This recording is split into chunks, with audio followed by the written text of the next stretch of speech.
Hey, it's John Lee Dumas of EO Fire, and it's The Entrepreneurial You, the show for dedicated and passionate Caribbean entrepreneurs seeking daily inspiration, brought to you by author, speaker, and award-winning entrepreneur Heneka Watkis-Porter. You must be prepared to ignite. Coming up on this episode of The Entrepreneurial You. Imagine going to your Facebook profile, looking at your timeline, and thinking, if I were a person that had never met me before, does this look good enough for me to continue connecting with me? Hi, I'm Heneka Watkis-Porter, your inspirational leader and host of the Entrepreneurial You podcast. Today's episode is brought to you by Bookophelia, Patois Apparel, and the Jamaica Stock Exchange. And now, let's go to today's episode. I'm so delighted to have on the Entrepreneurial You today a direct sales expert who's built teams for several sales organizations over a few different industries and is also active in the real estate markets. More recently, he decided to pursue his passion of helping others and founded Build Your Network, a podcast dedicated to helping professionals grow their inner circle. I'm super excited, of course, to welcome Travis Chappell to the Entrepreneurial You. Welcome, Travis. Thanks for joining me. Heneka, thank you so much for having me on. Been looking forward to it. Awesome. Yeah, we started our dialogue as we were talking about in our pre-intro interview talk. It's several months ago, and here we are today, right? Yes. Yeah, it's been a while. It's been in the works for a while, but I'm glad that we're able to finally put it on the schedule and make it happen. Exactly. Nothing happens before the time. I really believe in divine timing and so on. So it's perfect. And you also told me that you were recently in Jamaica. What was your experience like? Just a little about that week. I was. Yeah. It was actually only there. We're actually only there for a day, so I couldn't really experience the island. Usually when I travel, I like to stay places for at least a few days just to kind of explore and everything. But this particular time, it was we were on family vacation and we were on a cruise, so we only were at port there for one day. But we went and hiked up that giant waterfall that you guys have over there. Oh, Dunterville Falls! Yeah. Yay! Great, good for you. Good for you. Yeah, the whole thing. It was really cool. It was gorgeous over there. It was amazing that waterfall just like dumps right into the ocean right there. It was just really, really pretty. Awesome. So did you pick up any Jamaican accent or any Jamaican expression, slang, whatever? No? Probably for like 3 days. but then it wore off pretty quickly after that. Yeah. All right, that's enough Jamaicanism for the day. All right, let's move on, right? You're now helping people, that's your passion, that's your purpose, you're into networking and so on. But I want to get from you a sense, Travis, of young Travis. What were you like as a child? What were your dreams, your aspirations? What were you like? Yeah, good question. As a young kid, I grew up actually really religious, Heneka. So when I was a kid, I wanted to do like some sort of ministerial work when I grew up. So like pastoral, youth pastor, evangelist type things. And that's actually what I went to college for. And I have my degree in that in church ministries. But so when I was a kid, that was kind of the direction that I saw myself going when I got older. But when I was a kid, I also could never shake that entrepreneurial itch.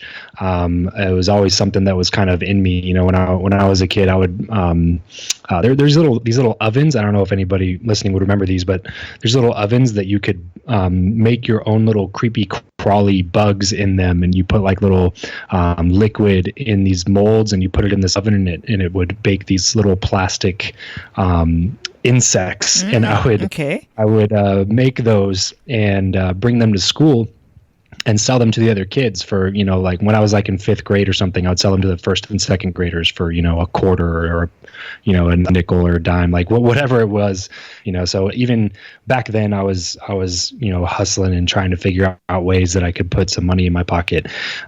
So fast forward a few years after that, and when I was in high school, and I started my own landscaping company, which was like my first real experience making a little bit of money. From there, it just kind of transformed and compounded on itself. And it was really funny. And I had a really big aha moment when I was going into my senior year of high school.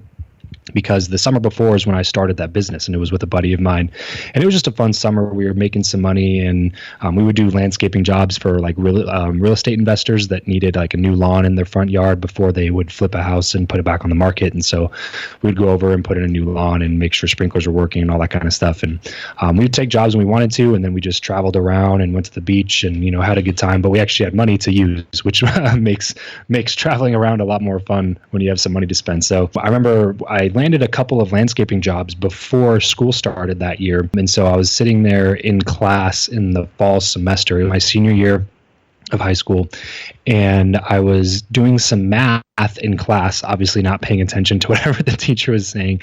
And I was doing some math on how much money I was going to make on these two landscaping jobs, because what happened was when I went to school, I obviously couldn't do the labor on those jobs, right? Because I was in school. So I had 8 hours of school, I had football practice, and I had work and homework and projects and all that good stuff. So I hired a few college students to go do the labor on those jobs for me. And I remember sitting in class, adding up all the numbers and the figures and looking at it and thinking, wow, I'm gonna get paid the same amount of money. It was actually a little bit more money than I was paying the college students who actually did the labor on the job.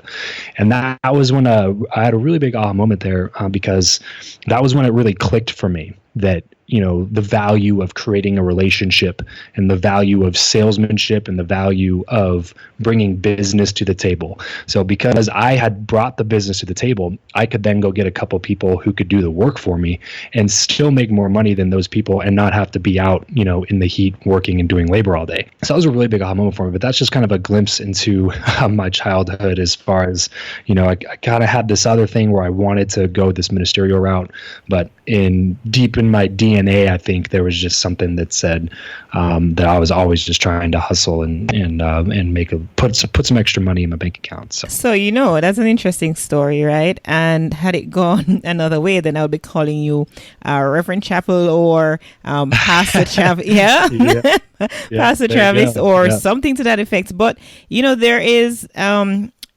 I don't know if you recognize it or even given much thought to it, but the fact that you had this deep sense of calling, because it would have been a calling from an early age, and albeit you've changed into something else and you're doing something else, but at the foundation, at the very core of anybody who would want to answer the call to ministry is that thrust to want to help other people, to want to reach out. And so you're not, though you're not in ministry right now, as in the traditional sense, I do believe that you are in fact in ministry and reaching out. Everybody, exactly, because ministry takes different forms. Not everybody go preach the word or do Bible study, whatever it is, but in your own sense. And I think that is, that passion that you have for helping people is actually connected to that. What would you say though to that? Yes, totally agree. I think that stems directly from being raised that way, is the desire to really help people and serve and really make a difference and see people's lives change and stuff like that. And I think that is a big driving and motivating factor behind, doing what we do, Heneka, doing, podcasting and trying to put out content that's going to help people, form their lives and become better, assets to society and stuff like that. So I totally agree. And so we want to delve deeper into what does helping people really mean for you? How is that manifesting itself? I've been doing sales now for a really long time, and for me, it was always something bigger than what I was doing. So I always wanted to see other people succeed along with me. So when I started first making money with sales, it was just kind of like I was kind of an island, I was by myself. I was just going out there doing my thing.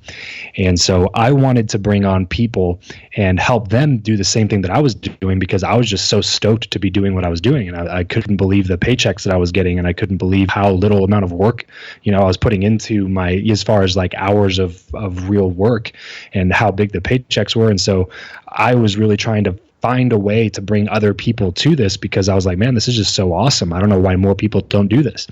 And so that's kind of how it started for me. And then Throughout that time, I built up teams of people that, we sold a lot of products for a few different companies, a couple different organizations, a couple of different industries and all that kind of stuff. And so the most fulfilling part of what I did was always seeing the success that other people had based on following the advice that I had given them. The products that I sold, I believe in them, but they didn't bring a sense of fulfillment to me. Does that make sense? Like seeing someone get solar, I wasn't like, wow, I just helped that person. Like that wasn't like what brought fulfillment. What brought fulfillment was me bringing a guy in who had no previous sales experience, training him, teaching him, and then bringing him into a situation and watching him succeed and make money. Like that was what was more fulfilling. So that's when I really wanted to double down when I was looking into what I wanted to do next and what area I wanted to be in. That's why podcasting was such an obvious answer for me after a while of just like really thinking about it, because I figured out that I could help people just like I do with my sales trainings, but I could do that on a much larger scale, on a more higher level,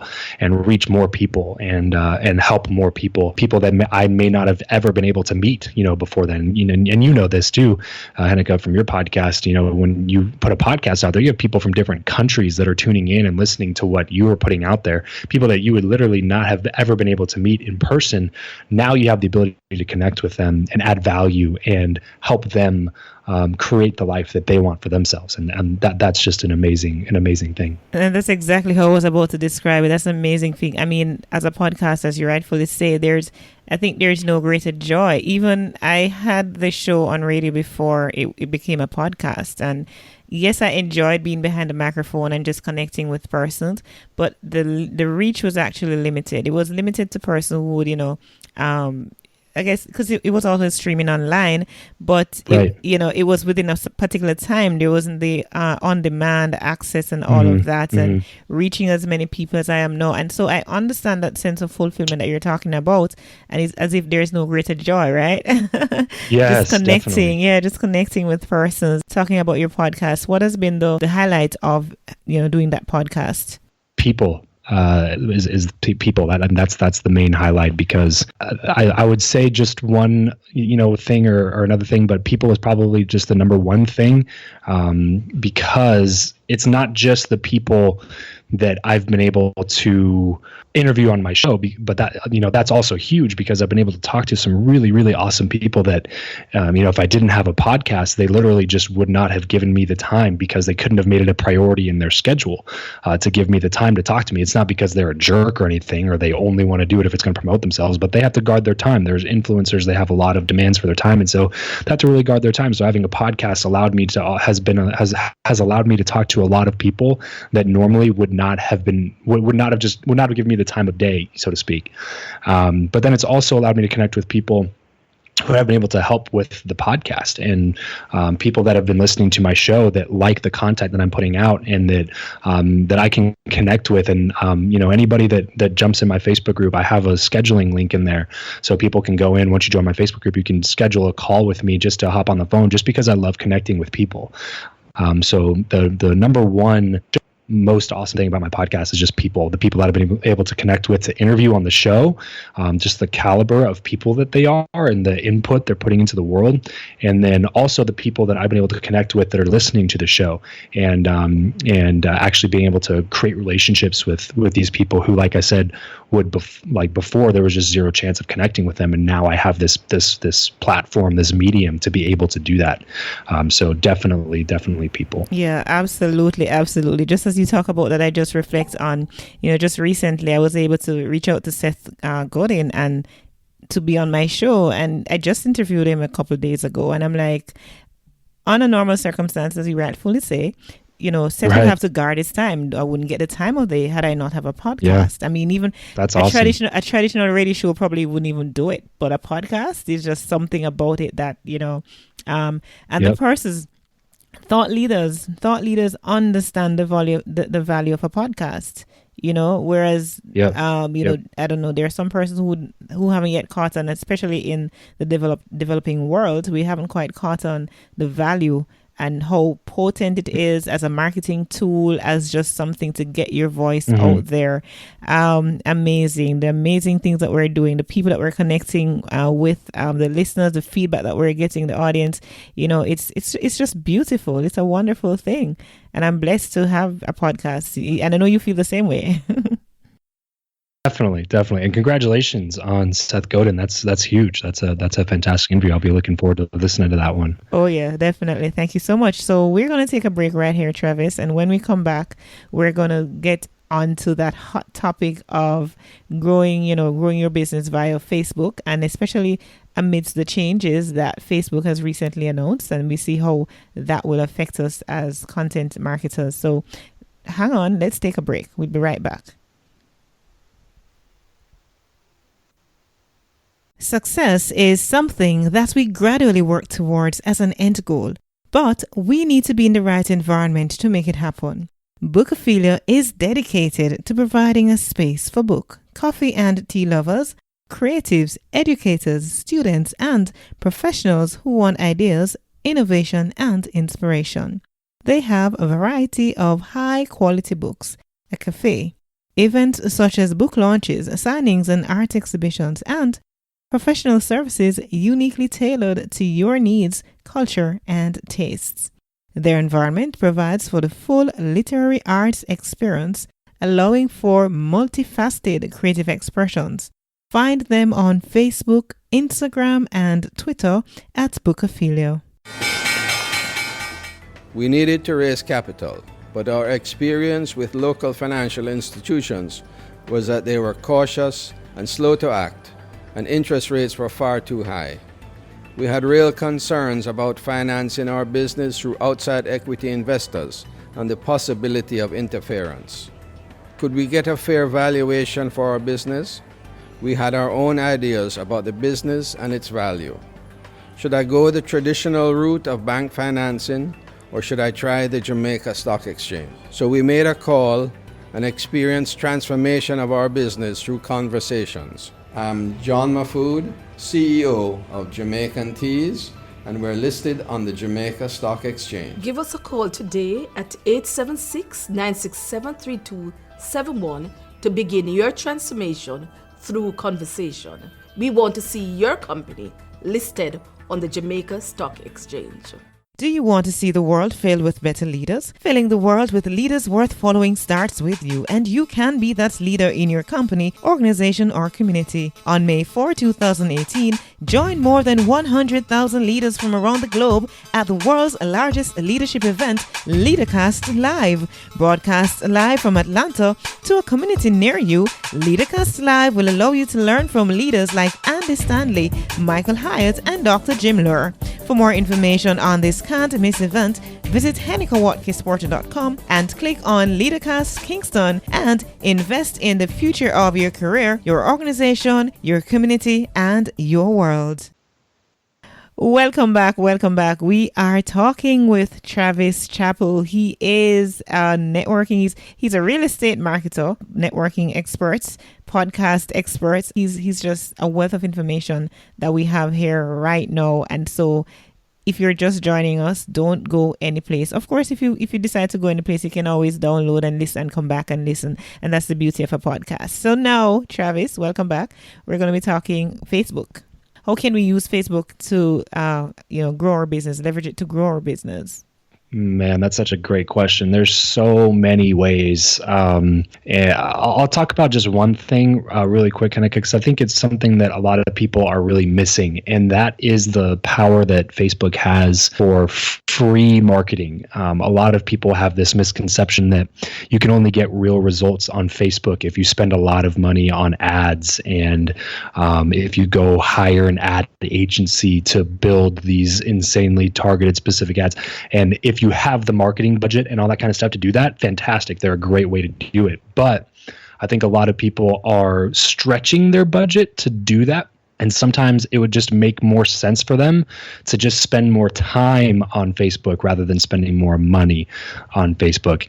And so there's one way to do that is through Facebook groups. So first things first, you have to first of all go look at your own profile and come at it from a completely different angle, a different approach. So imagine going to your Facebook profile, looking at your timeline and thinking, if I were a person that had never met me before, does this look good enough for me to continue connecting with me? Okay, so because what happens is a lot of times, and because people have a picture of their cat as their profile picture, or their favorite sports team, or something like that, or their cover photo is some like sunset picture or something. A lot of that. I mean, it's cool, and it really depends on what you want to get done with your business. But if you want to do actual business on Facebook and you want to do it for free without having to spend a lot of money on traffic, you have to clean up your Facebook profile. It's got to be a billboard for who you are, who you want people to see you as, and it has to be something catches people's attention but also tells them exactly what you do and what you're looking to do. So if you head to my Facebook profile, you can just type in Travis Chappell in the search bar and it should come up, or Travis.Chappell15. That's my exact, I think, profile extension. So you can type that in and it'll be the first one to come up. But if you go there and look at it, you see my profile picture, which is a pretty professional picture, and then you'll see my cover photo, which is a graphic that I paid somebody to work up for me. Literally, I think it was like $25. They put my logo there. They put pictures of some of my top guests that I've had on my podcast, and then it says something like, "Recognize anyone? Then you'll love my podcast." And so when people go to my timeline and they look at that cover photo and they see any faces that they recognize, they're like, "Oh, that's John Lee Dumas. I know who that is," or "That's Patrick David. I know who that is. That's Ryan Stewman or Jill Stanton or some of these people that I've had on my show." And they'll be like, "Okay, I recognize Elena Cardone. So what I'm going to do is I'm going to go see if I can check out this guy's podcast." So now they go down, they look at my little bio right there. It doesn't have a bunch of abstract phrases like serial entrepreneur and stuff like that. What it says is exactly what I want people to get when they go visit my profile, which is something to the effect of, I help people grow their inner circle by asking professionals how they did it. And then there's a link to my podcast right there. So it's very, very, very, very easy for somebody to go to my profile, figure out exactly what it is that I do within just a couple of seconds, and see if they want to further connect with me. That's very simple, and that's very simple to do. And a lot of us take it for granted. I mean, I know there's a lot too that I need to be doing with my profile. I mean, it's pretty much partially up there. Yeah, I really need to work on that for real. And it's something that I have on my agenda to look into and to get it professionally done, because it's very important. It's not costing you anything, as you rightfully say. Right. And first impressions are so important, right? I mean, your first impression in person, everybody worries about their first impression in person, but for some reason, people don't worry about their first impression online. Your timeline, your Facebook profile is your first impression to a bunch of other people that have never met you before. So if they go there and they see a bunch of abstract information, or they see a laundry list of things that you've done instead of just a simple, succinct little phrase that says exactly what you're looking to do with them and for them, then they're more likely going to be confused, right? Commas produce comas, right? So the more things you have in your bio, the more commas that you have in your bio, the more likely you are to put somebody to sleep when they're reading through everything.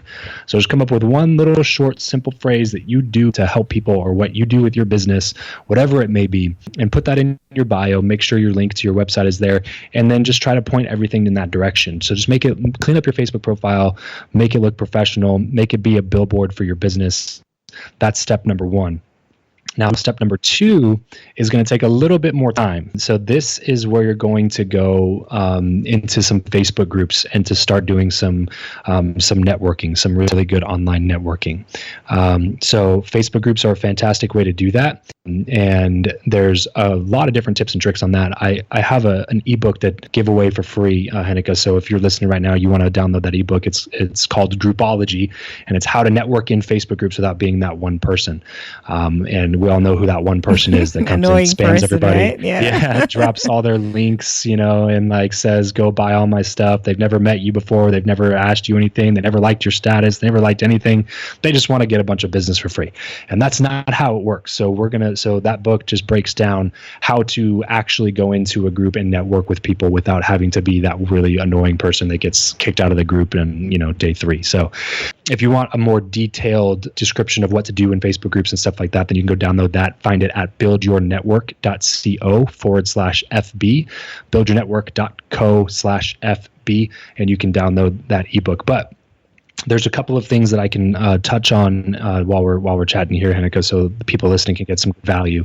First tip is to write a list of a bunch of people that you want to connect with. So if this is your ideal client, if you're running a business, or for me or you or other podcasters, Heneka, that might be a list of people that you want to eventually get on your show. Wherever these people are hanging out, like doing this list is going to give you a lot of clarity, because then you can go join Facebook groups that are specific to the people that you really want to be connecting with, instead of just connecting with random people in general.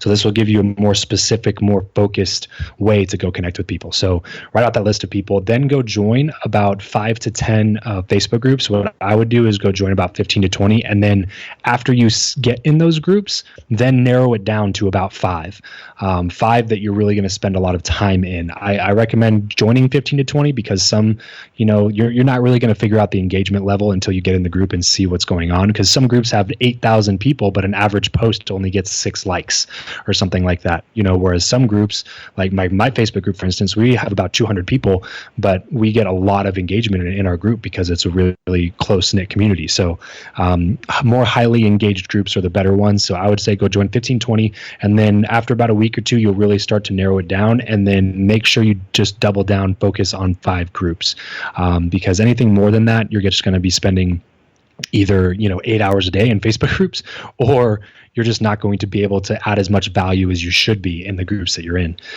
So only stay with a few and start adding value. The number one mindset shift here is shifting your mindset from thinking short term to thinking long term.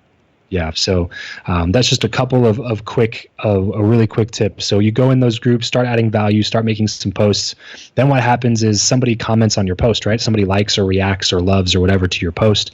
Now you can go in there, start adding some of those people as friends, because they obviously like something that you said in the group. And then what happens when you add them as a friend, what happens? They're going to go straight to your profile, which, remember, before is now a billboard for exactly what you do. So if they connect with you, now they're more interested in connecting with you. And they know exactly what it is that you do. So now they can follow your stuff more closely, watch what you're doing, and connect with you there. And then that will allow people to really figure out a way to do business with you and connect with you. So that's just a few really quick tips. And like I said, you can delve a little bit more into it in my ebook if you would like to go check. Certainly, that's a mouthful. It's quite helpful, I'm sure. So now Facebook recently announced changes that will impact what is seen on our timelines and, what we see on our friends' timelines and so on, and others' timelines. So what are the implications of that in terms of, those of us who like to put out content for marketing? I do know that Facebook is trying to crack down on a lot of different calls to action that promote quote unquote fake engagement, they call it. So when before, it was a really good idea to throw in calls to action in your posts, stuff like, love this post if you say potato, and like this post if you say potato, you know what I mean? Like stuff like that. Yes. So telling people what to do in your post, and comment below if you want this, or, stuff like that. So what's happening now is the Facebook algorithm is starting to detect phrases like that, stuff like comment, look below, like this, or share this, like those buzzwords. Facebook is really starting to crack down on those. So this next year, we're probably going to see a lot less natural engagement on posts that before got you quite a bit of good engagement because of those calls to action. The number one thing, and something like Gary Vaynerchuk always says, is don't complain about it, just figure out a way to adapt to it. So Facebook's going to do what Facebook's going to do, and we don't have any control over that. So there's no reason to sit there and whine and complain that Facebook's changing the algorithm on you. You just have to adapt and figure out other ways to make it happen. And we most, we're entrepreneurs, and that's what we're going to do.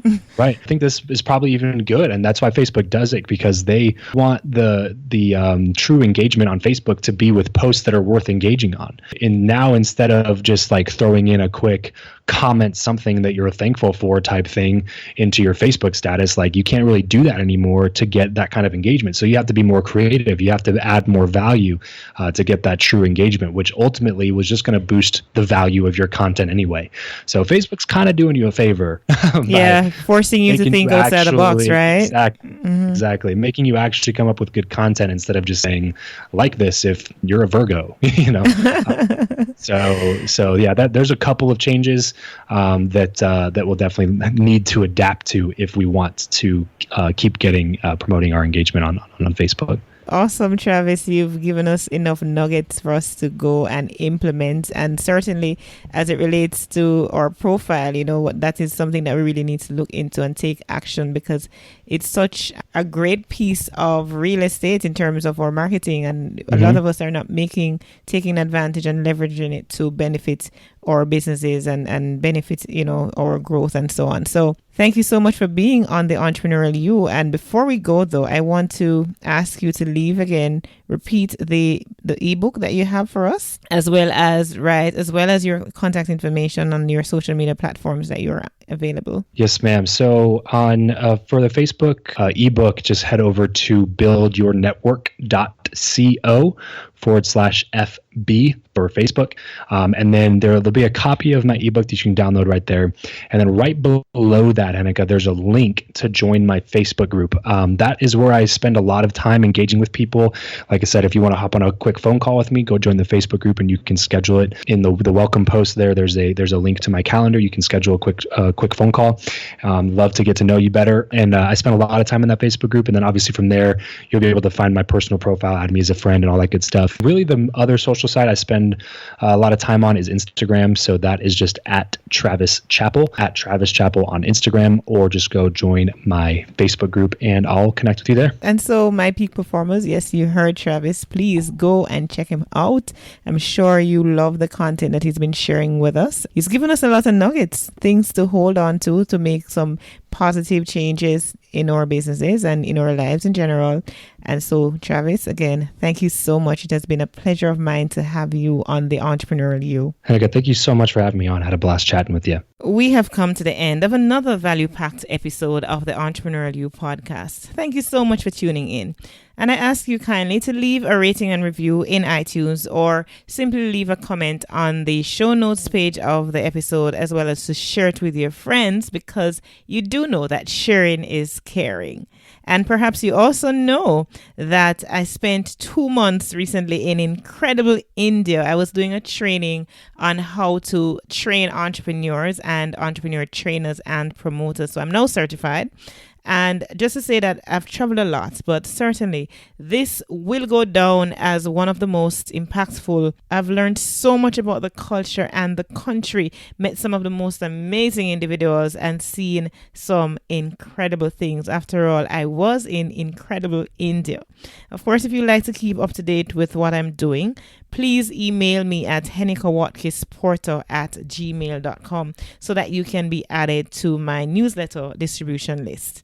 And speaking of keeping up to date, my most current initiative is to host the LeaderCast Kingston conference that will be held on May 4 at the Jamaica Pegasus Hotel. Now, you know the LeaderCast brand. It has been around for many years, and I've been blessed enough and honored enough for LeaderCast to trust me with their brand. And so I'll be streaming in Jamaica. If you're desirous to become a better leader in whatever sphere of life that you are, whether you're a pastor, you're a teacher, you're in retail, banking, manufacturing, the healthcare sector, it doesn't matter. Whatever sphere of life you find yourself in and you want to become a better leader, then certainly this is the conference for you. Go right now to HenekaWatkis-Porter.com to sign up so that you can get the best seat in the house, as well as get leadership tips and pointers leading up to the conference. Remember, you were born to win, but to be a winner, you must plan to win, prepare to win, and expect to win. Walk good.